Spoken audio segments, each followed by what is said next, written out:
Amém.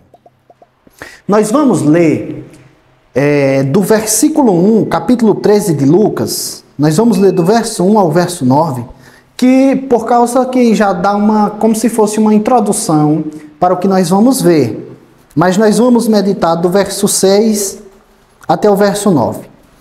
Lucas 13, verso 1 diz assim: Naquela mesma ocasião, chegando alguns, falava a Jesus a respeito dos galileus, cujo sangue Pilatos misturara com sacrifícios que os mesmos realizavam.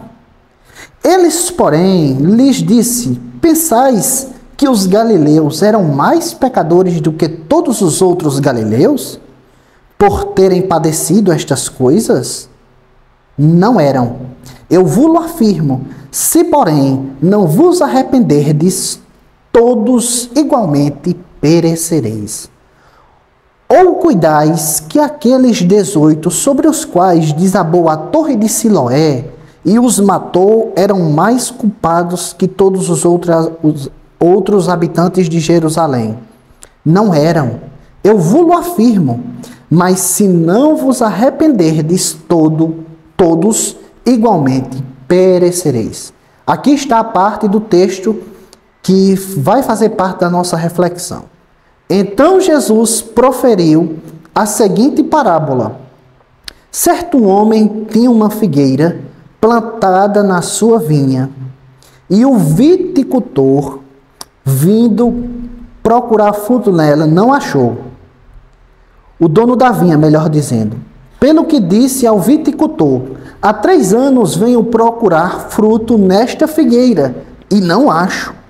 Podes cortá-la, para que ela, ainda ocupando inutilmente a terra.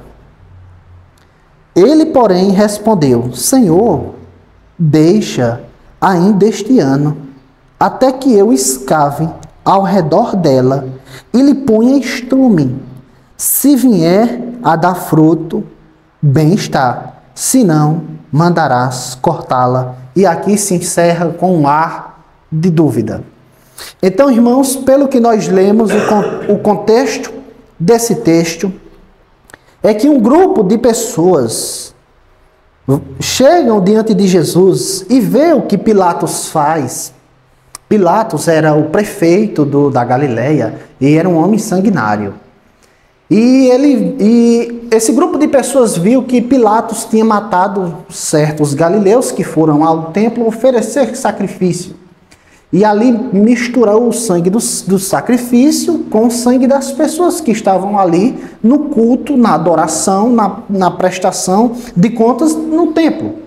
E essas pessoas olharam para esse evento e olharam para Jesus e disseram: isso aconteceu porque eles eram pecadores mais do que a gente, né? Jesus disse: de forma nenhuma. Se vocês não se arrependerem, ou se todos não se arrependerem, vão perecer de forma igual. É óbvio que nem todos iriam morrer ali matados pela mão de Pilatos. Mas o que Jesus está dizendo e vislumbrando é o dia do juízo. Olha, se vocês não se arrependerem, vocês vão perecer de forma igual. Aqui, irmãos, Jesus já está do meiozinho lá para o fim do seu ministério. É tanto que Lucas, capítulo 14 em diante, vai narrar a sua caminhada para Jerusalém para a morte, né? Para ser crucificado. Do capítulo 14 em diante é a marcha de Jesus para Jerusalém. Mas o fato é que Jesus, olhando essas pessoas, esse público que olhava para ele, Jesus ele cita uma parábola. E essa parábola, irmãos, essa mesma parábola, com algumas variações, aparecem em Marcos e aparece em Mateus, capítulo de número 21. Cada um no respectivo contexto diferente desse. Mas o fato é que essa parábola aparece 3 vezes. Então, irmãos, esse é o contexto da parábola. Como era, irmãos, a primeira coisa que eu quero falar para vocês, porque ao meu ver ficará simples, é como era a figueira plantada na vinha. A primeira coisa, irmãos, que nós devemos entender é o que era uma vinha. A vinha, irmãos, era uma plantação de uvas grande. onde tinha um espaço já para as pessoas pisarem as uvas e fazerem ali o suco de uva ou o vinho ou ambos. A vinha, irmãos, ela era, como nós lemos em Isaías capítulo 5, verso 1, era um lugar rodeado de pedras, grandes pedras, então fazia um muro de pedras, ou então de arbustos, que era uma árvore. Então era assim a vinha, era feito de muros de pedras, ou então de árvores ali, que separavam aquele local para a plantação de uvas, para fazer vinho e suco de uvas. E na vinha, irmãos, geralmente, o dono da vinha construía uma torre de vigia para que as pessoas não pudessem roubar, assaltar e coisas dessa natureza. E na vinha, irmãos, também há um detalhe interessante, que às vezes o proprietário da terra, ou então a pessoa que tinha arrendado a terra, ou que o proprietário teria emprestado a terra, às vezes ele também plantava uma figueira. Isso, irmãos, não era estranho. Às vezes o dono da vinha permitia que fosse plantado ali uma figueira. Então, irmãos, a figueira, a primeira coisa que eu quero que vocês imaginem é que a figueira, ela é uma árvore que dá fruto. E primeiro, provavelmente vinha o fruto, depois a folha da figueira. Mas o fato é que quando vinha o fruto, logo em seguida vinha a folha da figueira. E quando a figueira era plantada no meio da vinha, ou dentro da vinha, ela tinha cuidados especiais. O dono da vinha, ou quem estava cuidando da vinha, que plantava a figueira, parece que ele tinha assim um gosto pelaquela árvore e ele ali cuidava de forma especial daquela árvore. A figueira, irmãos, geralmente as pessoas jantavam com figos ou comiam figos. Não era o fruto mais comido, mas as pessoas comiam figos, sim. É tanto que quando Jesus está com fome, em Mateus capítulo 21, ele vai até a figueira para pegar ali um figo e comer, mas não tinha. E o Senhor Jesus ali amaldiçoou aquela figueira. E essa árvore, irmãos, ela demorava no mínimo 3 anos para frutificar. Ela demorava um certo tempo, irmãos. Mas é diante desse contexto que Jesus está falando sobre a parábola da figueira. E no verso 6, irmãos, é interessante que Jesus disse: certo homem tinha uma figueira plantada em sua vinha, vindo procurar frutos nela, não achou. Esse texto, irmãos, e as outras passagens que falam sobre esse texto, diz que o dono da vinha, o dono da figueira, ele estava vindo procurar frutos. Ele estava vindo, constantemente ele vinha procurar frutos naquela árvore, mas ele não achava. Ele procurou 1 ano e não achou. Ele procurou no 2º ano e não achou. Ele procurou no 3º ano, irmãos, e não achou.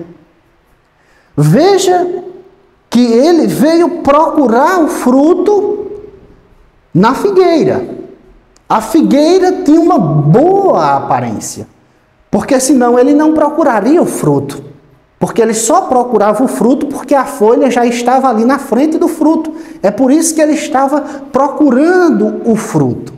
Isso significa dizer, irmãos, que o Senhor Jesus, do meio para o fim do seu ministério, estava procurando frutos sobre a liderança religiosa de Israel, mas não estava encontrando. Isso significa dizer também que o Senhor Jesus estava procurando fruto na vida da nação judaica, mas também não estava encontrando o fruto que ele desejava. E o Senhor aqui está procurando fruto, mas não está achando. o fruto que ele desejava ver.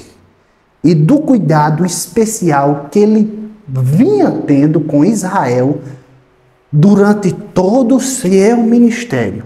Mas ele vinha procurando frutos e não achava de maneira alguma.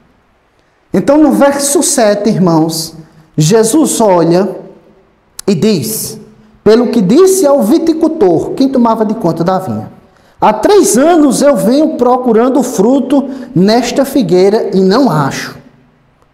Podes cortá-la, para que ela ainda está ocupando inutilmente a terra. Resumindo, ele está dizendo, por que essa árvore está aqui ocupando um espaço? Aqui nós podemos ver o julgamento do Senhor. Então, o proprietário da terra está olhando para aquela figueira, está ano após ano procurando fruto nela e não está vendo. Isso, irmãos, mostra, na linguagem parabólica, que retrata a realidade de alguma maneira, que na linguagem parabólica, essa figueira, ela não só estava sendo inútil na terra, não era simplesmente isso.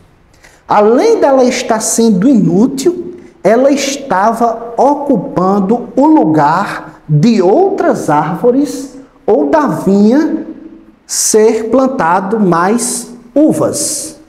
Então, além dela ser inútil, ela estava ocupando o espaço de outras árvores. Mas para além dela ser inútil e para além dela estar ocupando o espaço de outras árvores, ela também era uma árvore que sugava os nutrientes que tinha no solo, atrapalhando o crescimento e a expansão das outras plantações que tinham na vinha. Além dela ser inútil, além dela ocupar o espaço, ela ainda roubava os nutrientes e os minerais das outras plantas.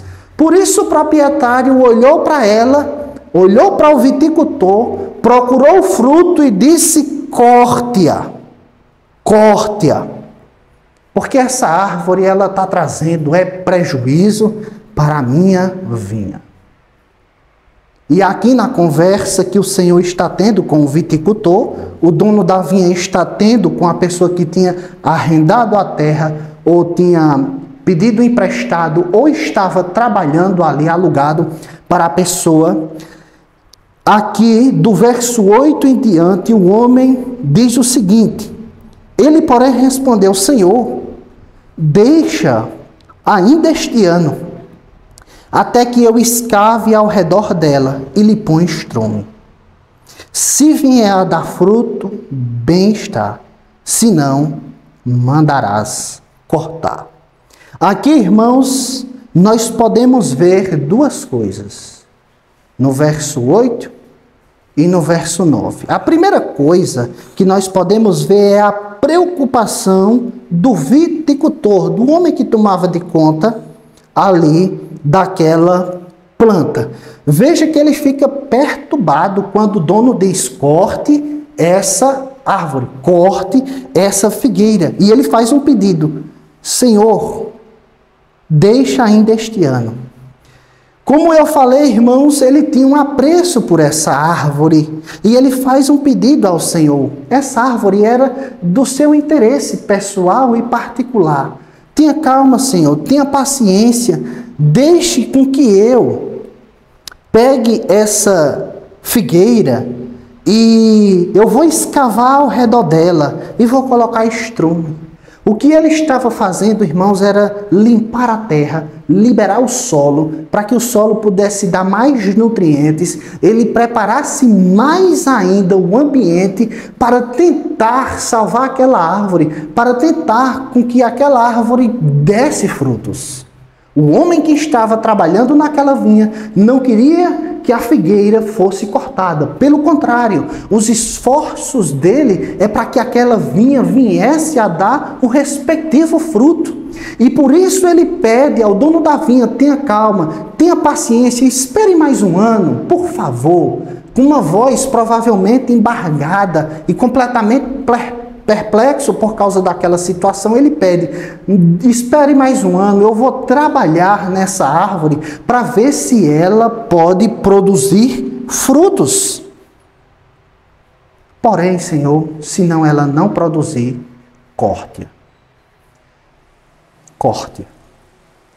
E então, irmãos, a parábola se encerra aí como se fosse um enigma. A parábola não diz que a figueira foi cortada e nem diz que não foi.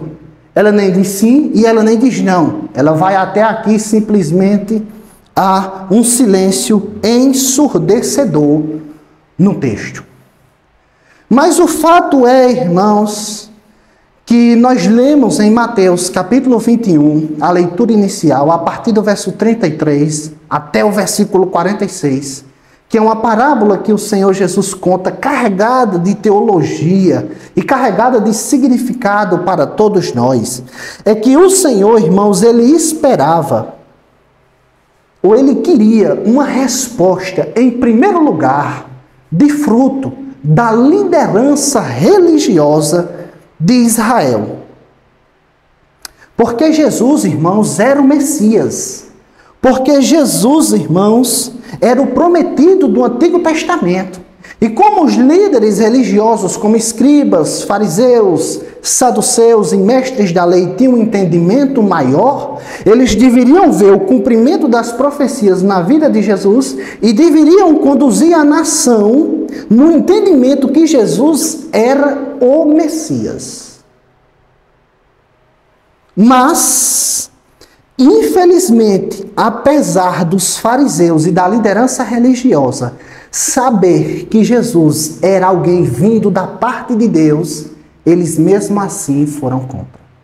Em João, capítulo 3, versículo 2, na conversa entre Jesus e Nicodemos, Nicodemos vai dizer: mestre, nós sabemos que tu és rabino vindo da parte de Deus, porque ninguém pode fazer esses sinais que o Senhor faz se Deus não estiver com ele. Então Nicodemos está falando dele e de uma parte da liderança religiosa que eles viam a mão de Deus operando no ministério de Jesus. Eles viam, porque Nicodemos diz, ele fala por ele e ele é porta-voz de uma categoria de religiosos. Olha, nós sabemos que o Senhor faz o que faz, porque a ação de Deus, a mão de Deus é sobre o Senhor, irmãos. Mas apesar disso, apesar deles verem Jesus fazendo o que fazia e de Nicodemos revelar o que ele revelou, a atitude da liderança religiosa foi de perseguição do início ao fim em cima de Jesus. Então, quando Jesus, irmãos, estava operando um milagre no sábado, ao invés da liderança religiosa de Israel dizer Deus está operando por meio desse homem, a maioria da liderança religiosa de Israel dizia: esse homem está quebrando o mandamento. Mesmo eles vendo e mesmo eles sabendo do milagre, eles diziam: não, ele está quebrando, é um mandamento. Outra coisa, irmãos, quando Jesus expulsava um demônio, e eles viam a ação de Deus ali, por intermédio do Espírito, na vida de Jesus, ao invés da liderança religiosa exaltar a Deus e dizer: esse homem está sendo usado por Deus para libertar os cativos, a liderança religiosa, a maior parte dizia: esse homem é o príncipe dos demônios e está fazendo isso em nome de Beelzebul. Então, tudo o que Jesus fazia e dizia, quando Jesus dizia: eu e o Pai somos um, eu e o Pai somos da mesma substância, eu sou Deus, o Filho unigênito de Deus, a liderança religiosa queria apedrejar Jesus. Apesar deles saberem que a mão de Deus estava sobre a vida de Jesus, o que Jesus recebeu dos líderes de Israel foi desprezo, perseguição e incitação do povo e do governo para que Jesus morresse crucificado ali, como aconteceu em Jerusalém. O Senhor estava vindo procurando frutos no meio da liderança religiosa, ano após ano, mês após mês, sermão após sermão, milagre após milagre. Ele estava procurando fruto e não estava encontrando. O que ele via era simplesmente o que estava acontecendo com a figueira. Existia a árvore e existia as folhas, no entanto, não tinha frutos. Tinha templo, tinha sinagogas, tinha leitura da lei, tinha orações com segundas intenções, é óbvio. Tinha uma série de rituais como jejum, purificação das mãos, entre outras coisas. Tinha aparência, mas não tinha frutos dignos de arrependimento. E João Batista já vinha clamando desde o deserto, antes mesmo de Jesus preparando o seu caminho. Em Mateus capítulo 3, verso 9 e verso 10, ele dizia aos fariseus e aos saduceus: arrependam-se e produzam frutos dignos de arrependimento. E não comeceis a dizer entre vós mesmos: nós somos descendentes de Abraão, porque o machado está posto à raiz das árvores, e toda árvore que não der fruto será cortada e lançada ao fogo. Então, o que eles faziam era simplesmente perseguir Jesus até matá-lo. E como nós vimos aqui na parábola de Mateus 21, do verso 33 ao 46, Jesus diz uma parábola e os fariseus e saduceus e os líderes religiosos entenderam que Jesus iria retirar o reino deles e ia entregar ao outro povo. E foi o que aconteceu. Então, a primeira coisa que nós aprendemos, irmãos, é, em primeiro lugar, para as lideranças religiosas, que elas devem produzir frutos dignos de arrependimento. E eu digo, irmãos, que hoje nós temos uma liderança religiosa, e eu não estou isento disso, de que tem aparência, tem templos. Nós podemos ver templos no Brasil inteiro, lugares bonitos.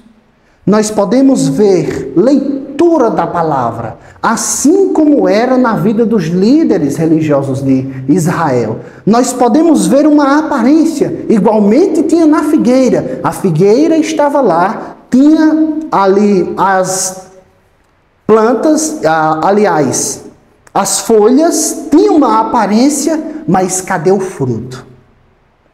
Da mesma forma, irmãos, hoje, nós temos uma aparência no meio da liderança religiosa, nós temos folhas, nós temos igrejas, nós temos orações e nós temos uma série de coisas que nos dá aparência, mas quando Jesus vem procurar os frutos, são poucos os frutos. No meio da liderança religiosa, eu falo sobretudo no Brasil.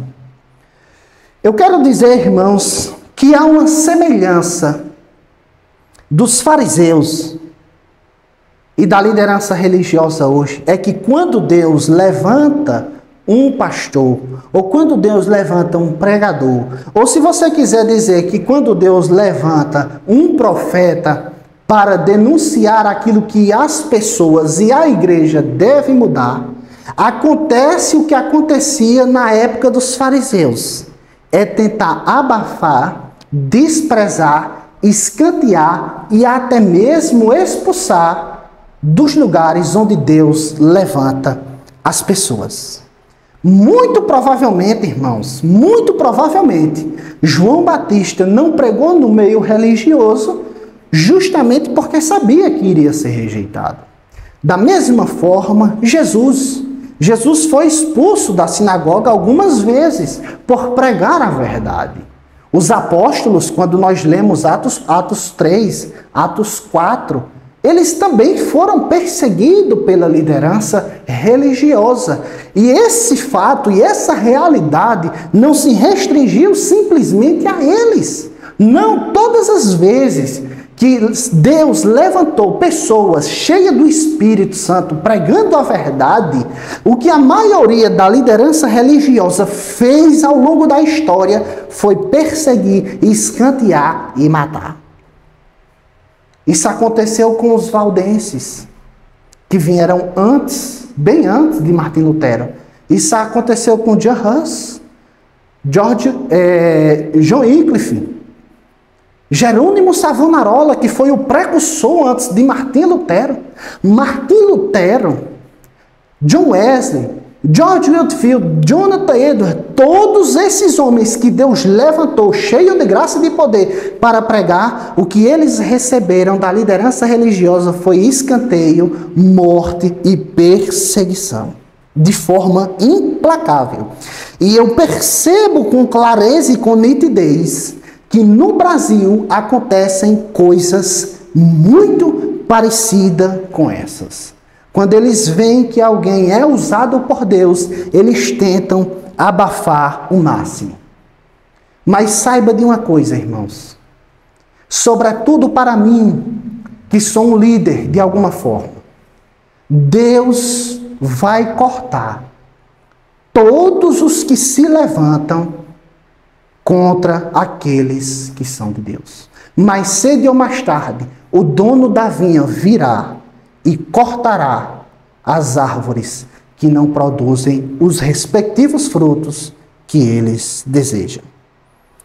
Segundo, irmãos, é que na nossa triste realidade brasileira, as maiorias das pregações não têm sido sobre arrependimento, fé e novo nascimento, que são as necessidades reais e verdadeiras da igreja brasileira. Pelo contrário, a maioria das pregações são sobre cura, bênçãos, milagres, muitas vezes heresia mesmo, autoestima e coisas que não têm nada a ver com o evangelho, superstição, entre outras coisas. É a maioria dos líderes evangélicos que tem feito isso. Devido ao cristianismo, irmãos, ter crescido muito no Brasil, devido a ter templos e estrutura religiosa, e para que essa estrutura que foi criada no Brasil ser mantida, ao invés das pessoas, dos líderes pregarem arrependimento e fé, eles estão entretendo o povo. São coisas que nunca aconteceram na igreja. É ministério de dança, é ministério de gesto, não que eu tenha nada contra, mas você percebe e é nítido que as pessoas, as lideranças têm abandonado a pregação e têm tentado entreter e criar um ambiente social dentro da igreja que nada tem a ver com o evangelho de Cristo Jesus. E eles tentam manter e segurar as pessoas dessa forma. Eu faço uma pergunta, irmãos. Como é que um líder, como é que um pregador, como é que alguém que conhece a palavra de Deus e lidera, ele percebe que a maioria das pessoas estão frias, estão fracas na fé. A maioria das pessoas congregam quando acham conveniente. A maioria das pessoas não tem vida de oração, não tem vida de leitura da palavra, não tem vida transformada. E ao invés da liderança pregar arrependimento, fé, mudança e transformação, vão entreter e anestesiar essas pessoas que precisam ser confrontadas pela palavra com amor, mas que precisam ser confrontadas. Como é que um líder vai ver o que está vendo e vai falar de outra coisa que não seja arrependimento, fé, novo nascimento e transformação? Quem fizer isso, irmãos, vai pagar o preço diante de Deus, no devido tempo. Segundo, irmãos, Jesus estava procurando fruto também na nação de Israel. Jesus viveu um ministério intenso de curas, de milagres, de sinais, de libertação de demônios, até ressurreição de mortos e de pregações. Mas o fato é, irmãos, que a maioria dos judeus na época de Jesus não tinham frutos de arrependimento. A maioria das pessoas que seguiam a Jesus eram por interesses mesquinhos. Quando nós começamos a ler os evangelhos, nós podemos ver em algumas ocasiões bem pontuais que deixam claro isso. Primeiro, irmãos, nós podemos ver aqui no Evangelho de Lucas, capítulo 17, que 10 leprosos saem clamando a Cristo para que eles fossem curados. E Cristo cura 10, mas apenas um volta para agradecer. Nós podemos perceber com clareza que o que eles estavam querendo, em sua esmagadora maioria, era simplesmente serem curados, abençoados, mas não queriam ter um compromisso real e verdadeiro com Cristo Jesus. Segundo episódio que deixa isso bastante claro, irmãos, é em João capítulo 6, onde Jesus multiplica pães e peixes para uma multidão de 5.000 homens, fora mulheres e crianças, que muito provavelmente tinha, mas na contagem romana não eram incluídas crianças e mulheres. Jesus, ele multiplica esses pães e esses peixes e as pessoas querem colocá-lo como rei. Mas as pessoas querem colocá-lo como rei para que Jesus vivesse como Moisés, no seu devido contexto e necessidade, fazendo com que chovesse maná do céu todos os dias. Ou seja, o que as pessoas queriam era deixar de trabalhar e suar para comerem pão simplesmente todos os dias, ver milagre e multiplicação e serem saciadas ali e não precisarem mais de trabalhar e de se esforçarem. É tanto que quando Jesus começa a dizer, vocês precisam crer em mim, vocês precisam comer da carne e do sangue, no capítulo 6 ainda, quando Jesus começa a reivindicar a fé nele, devoção a ele, entrega a ele, as pessoas começam a criticar ele, as pessoas começam a zombar dele e muitos dos seus discípulos, a partir do verso 60, começam a abandonar ele.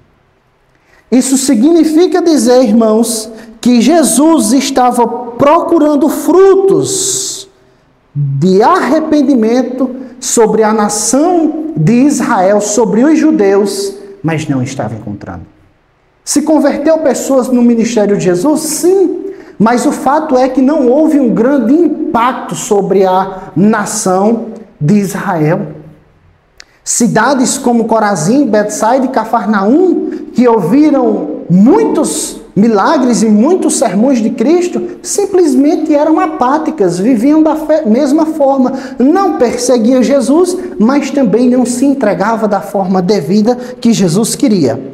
O fato é que Deus puniu toda a nação de forma dura e dispersou a nação de Israel no ano 70. Ou seja, o Senhor cortou ali a figueira. Nós não vemos isso nessa passagem, mas nós podemos ver em Mateus 21, a partir do verso 33, e durante todo o Novo Testamento. E se quisermos olharmos mais adiante, podemos ler Romanos também, capítulo 11, onde ali Paulo mostra que uma parte de Israel foi endurecido e foi enxertado na videira ali os gentios, ou seja, a igreja do Senhor. Aí nós fazemos uma pergunta, irmãos, onde estão os frutos hoje da maioria ou das pessoas? De nós, onde está? A cada censo que o IBGE faz, irmãos, é uma corrida. A questão é quando é que os evangélicos irão ultrapassar os católicos. O número de evangélicos irão ultrapassar os católicos. Essa é a discussão no IBGE quando vem aí sempre cada censo. Porque a cada censo que se faz o número de evangélicos cresce. Mas a pergunta é, o número de divórcio aumenta. O número de prostituição dentro da igreja aumenta. A corrupção invade e se expande a cada ano as esferas da sociedade, todas as esferas. E quando nós fazemos uma leitura bíblica, tanto do Antigo Testamento como do Novo, e ao longo da história, o fato é que quando houve avivamento e quando houve conversões em grande número de pessoas, as pessoas eram transformadas e, consequentemente, a sociedade era mudada. Mas a questão é, onde está essa mudança? Eu não quero ser leviano de forma alguma, colocando culpa das mazelas da nossa sociedade inteiramente na igreja. Não. Mas a pergunta que eu faço é, onde está a mudança, a transformação? Nós não podemos ver isso, irmãos. São poucas as mudanças, as restaurações. As pessoas estão igual na época de Jesus. Estão atrás de Jesus, sim, mas atrás de uma cura, de um milagre, de uma bênção, de uma restauração do casamento, de uma empresa transformada, de uma cura emocional, seja lá como queira, como os coaches falam aí, mas as pessoas não estão indo a Cristo porque perceberam seus pecados, viram quão miseráveis são e só por meio do arrependimento e da fé podem ser salvas. Não, não é isso que está acontecendo. Está acontecendo justamente o que acontecia na época de Jesus. É curas, milagres, libertações, entre outras coisas, mas o interesse em Cristo é um interesse mesquinho. É só para usar o Senhor, simplesmente. Então, meus irmãos, em diversas ocasiões a palavra de Deus nos chama a produzir frutos de arrependimento. Nós podemos ver isso em Mateus capítulo 3, do verso 9 ao verso 10. Nós podemos ver isso em Mateus capítulo 7, versículo 16, 17 e 18. Nós podemos ver isso em Mateus capítulo de número 12. E aqui fica claro duas coisas. É que Deus requer que nós venhamos a produzir frutos dignos de arrependimento e que se conhece as árvores pelos frutos. Se os frutos são bons, a árvore é boa. Se os frutos são ruins, a árvore é ruim. Porque a árvore boa produz bons frutos e a árvore ruim produz frutos ruins. Irmãos, quando nós lemos Gálatas, nós devemos se perguntar, irmãos, quando fala sobre o fruto do Espírito, irmãos, nós passamos um ano inteiro. Nós já temos uma caminhada de 3 anos de convertido, 4, 5, 6, outros 10, 15, 20 anos. Mas a pergunta que nós devemos fazer é, nós temos crescido em amor? Nós temos crescido em paz, longanimidade, mansidão, domínio próprio, paciência, bondade, fidelidade? Esse é o fruto do Espírito que Paulo coloca em Gálatas 5. E a pergunta é, em nossa vida cristã, e nesse último ano que vai se passando hoje, o que mudou em nossas vidas de forma real e prática? Irmãos, em João capítulo 15, versículo 2, Jesus disse que o ramo que estiver nele e não der frutos, será cortado. Nós devemos, irmãos, se questionar e ficarmos cientes que mais cedo ou mais tarde, o próprio Deus vai vir em cada um de nós e olharmos quais são os frutos que nós temos dado. E se o tempo passar e nós não produzirmos os frutos que Deus deseja, pode ter certeza, irmãos, que o próprio Senhor vai nos cortar. Pode ter certeza. Porque ele disse, João 15, verso 2, o ramo que estando em mim não der fruto, será cortado. Por isso nós devemos, irmãos, fazer uma retrospectiva do que tem mudado em nossas vidas, de forma prática. O que tem mudado, irmãos, ao longo desse ano? Se nós olharmos para a nossa vida, nós podemos localizarmos: eu cresci em paz, eu cresci em alegria, eu cresci em amor, eu cresci em mansidão durante esse ano, eu cresci, meu irmão, em fidelidade, em alegria, eu cresci na paciência, eu me tornei uma pessoa mais longânima. Quais são os frutos?